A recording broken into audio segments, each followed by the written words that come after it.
There is a question we have all asked. Are we alone in this universe? Well, despite our ever-increasing technology and knowledge, we do not have a definitive answer to that question. Now, there are two very strong and popular signs of believed alien life, and that is the WOW signal and the Black Knight, but I have already mentioned those in previous videos, so here are 5 of what people say prove or strongly suggest that we humans are not alone. The link between ancient Egypt and extraterrestrials has long been discussed, and we are all familiar with the speculation about alien intervention when it comes to the Egyptian pyramid design and construction. But whether you believe in that theory or not, there is one thing that people swear shows strong signs aliens did visit Earth during those times: the Egyptian hieroglyphics, which are literary characters in a symbolic alphabetic form of writing. And one of the most interesting discovered hieroglyphics that many say has links with extraterrestrials is the 2,000 to 3,000 year old so-called Abydos helicopter. It was found in an ancient temple that was built by Seti I and his son Ramses II in Abydos, Egypt. Now, looking at it, what's the first thing you can spot? Well, there's no denying that this looks like a helicopter, this looks like some sort of boat or yacht, this looks like a ship of some sort, and that looks like what many say is a futuristic ship or glider. So this was found on a stone slab that was supporting the ceiling. It was studied and concluded that it was nothing more than an accidental illusion caused by overlapping hieroglyphics, where plaster had been set onto the stone to replace the writing underneath, and that was it. It was sort of left and not talked about again, but there are a few researchers who say there is much more to this. They concluded that if the Egyptians wanted to overlap any existing writing, they would simply replace the limestone. It's believed the hieroglyphics would have been engraved on the ground and then elevated up into position, so if a change needed to be done, researchers say they could have just replaced the block and wouldn't have to replaster it. Then there are those who do not believe it has anything to do with ancient technology. They say if there were vehicles like the ones believed to be shown, then surely there would be a lot more evidence of them and not just on one single inscription. So what do you think of these mysterious hieroglyphics? Is it proof aliens came down during the ancient Egyptian years, or is it nothing more than a coincidence? Astronauts. It's always fascinating when an astronaut argues the existence of aliens, because if anyone has more of a chance of seeing an extraterrestrial, it's going to be astronauts who venture into space. Now, the rumour is that if an astronaut witnesses a UFO or an extraterrestrial being, they cannot report this to the press. But that hasn't stopped them, because over the years, many astronauts have told of encounters with aliens. In June 1965, when astronauts Ed White and James McDivitt were passing over Hawaii in a Gemini spacecraft, they say they witnessed a strange-looking metallic object with long arms sticking from it. McDivitt took pictures, but he said that it did not capture what he could see properly due to the glare and the grubby window. The rumour is that he also took a video, but this has never been released. McDivitt has said that some UFO promoters did exaggerate the story, but debunkers did also underestimate it. Another sighting by astronauts happened in December of the same year. Gemini astronauts James Lovell and Frank Borman saw an unidentified spacecraft some distance from their capsule. The Gemini Control Center told him that he was seeing the final stage of their own booster rocket, but Frank confirmed that he could see the booster rocket and the unidentified object was something completely different, but what exactly it was is a mystery. Now, whether you believe Buzz Aldrin and Neil Armstrong's moon landing was a hoax or not, they both apparently reported that aliens have a base on the moon and were told to get off and stay off. According to unconfirmed reports, both Neil and Buzz saw UFOs shortly after landing on the moon on the 21st of July 1969.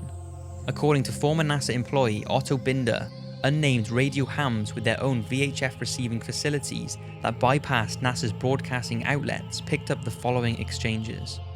What was it? What the hell was it? That's all I want to know. What's there? These babies are huge, sir, enormous.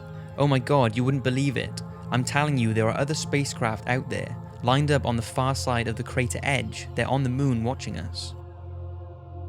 According to former naval officer and Russian UFO researcher, Neil Armstrong relayed the message to Mission Control that 2 large mysterious objects were watching them after having landed, but the message was censored and never heard by the watching public. NASA's cover-ups. The fact that NASA conceal information from the public has led many to believe that they are aware of the existence of alien life. And one of the most talked about cases of a NASA cover-up comes from Dr. Edgar Mitchell. He was part of the Apollo 14 space mission in 1971, and during his 2 lunar missions, he spent 33 hours on the moon. Dr. Mitchell said that he was aware of several UFO visits during his career, but each one had been covered up. He said that workers at the space agency had described aliens as little people who look strange to us. Dr. Mitchell stated that their technology is far more sophisticated than ours, and if they were hostile, we would be gone by now. He is also told that the believed Roswell alien crash of 1947 was real, and the reason it was covered up was because the US did not want the Soviet to know of the craft's technology, and they did not know if the apparent alien being was hostile or not.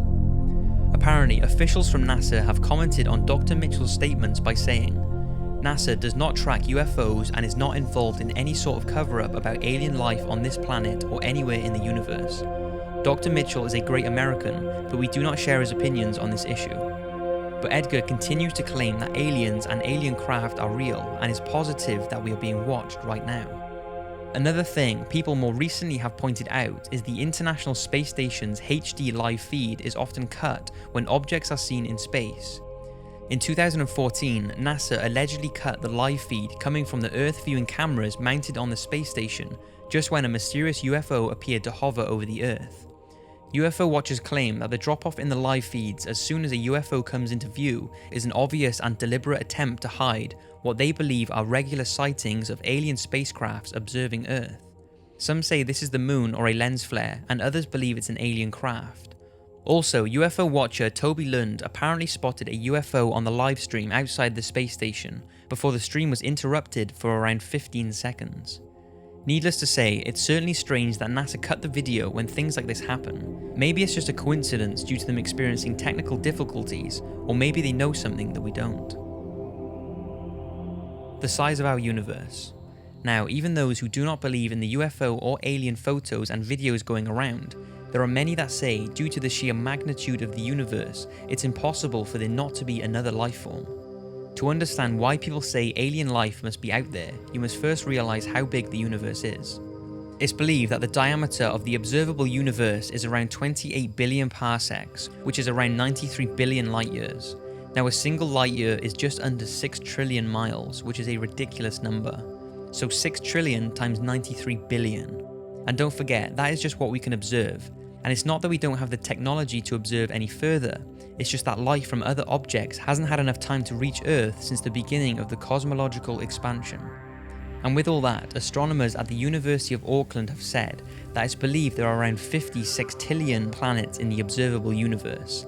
Now I will leave you to decide whether you think that only one out of those 50 sextillion planets can harbour any form of life. Some believe that civilizations are currently existing on Earth-like planets right alongside us, and others believe we could even be the bacterias of another life form. Add all of that with the possibility of infinite or multi-dimensions and you take things to a whole nother level. Whether you believe in any of those theories or not, there is absolutely no denying that the universe is incredible and has left us with many unanswered questions. The Men in Black. Now, although this sort of ties in with the thought that NASA are covering things up, the Men in Black deserve a talk on their own. The Men in Black are thought to be government agents who harass or threaten UFO and alien witnesses to keep them quiet about what they have seen. Over the years, there have been many myths flying around about them, and whether they exist or not is still a mystery. But if they do, then many say it proves that there is something out there that the government do not want us to know about. Now, whether their existence can be confirmed, there are tons of reports of people believing they have had encounters with them, like the one told by Dr. Herbert Hopkins, a respected family physician from Old Orchard Beach, Maine, who was studying a UFO case in September 1976, when the phone rang and a man identified himself as a representative of a New Jersey UFO organization. The man asked him if he could come to the doctor's house to talk to him about the UFO case. He said that he could come around, and after the call ended, Herbert got up from his chair to turn on the lights, and the man was already in his house walking up the stairs. Hopkins was so shocked at how he was in the house without knocking in such a short amount of time, and was even more shocked at the man's strange appearance. He said in an interview he wore a neatly tailored black suit, black shoes, black socks, a white shirt with black tie, and a black hat. He also told reporters that the man was as bald as an egg, and had no eyebrows or eyelashes. Herbert said he could tell the man was wearing lipstick, as when he wiped his mouth with the back of his glove, his lips were smeared and there was red lipstick on his glove. His voice was apparently passive, as if it was a machine, and they began talking about the UFO case when this strange man ordered Herbert to destroy all the evidence he had gathered about the case. He apparently got to his feet and said very slowly, "My energy is running low, must go now, goodbye," before steadily walking down the stairs and disappearing. Dr. Hopkins was left terrified and has no idea what happened that night. Another very unique case started on the 14th of October 2009, when two witnesses believed they saw a triangular unknown aerial object outside of a hotel, and a UFO case file was opened. Then, several weeks later, two unidentified men in black visited the same hotel looking for the two witnesses who saw this UFO. The two witnesses were not there at the time, so the men in black harassed the hotel staff for approximately 30 minutes before leaving. Those who spoke to the men said they were completely bald with no eyebrows or eyelashes. They apparently had relatively big, strange eyes and did not blink once whilst talking. Now, there is no real proof whether or not the video footage and reports are a hoax, or whether it really did happen and the men in black are out there trying to keep us from knowing too much.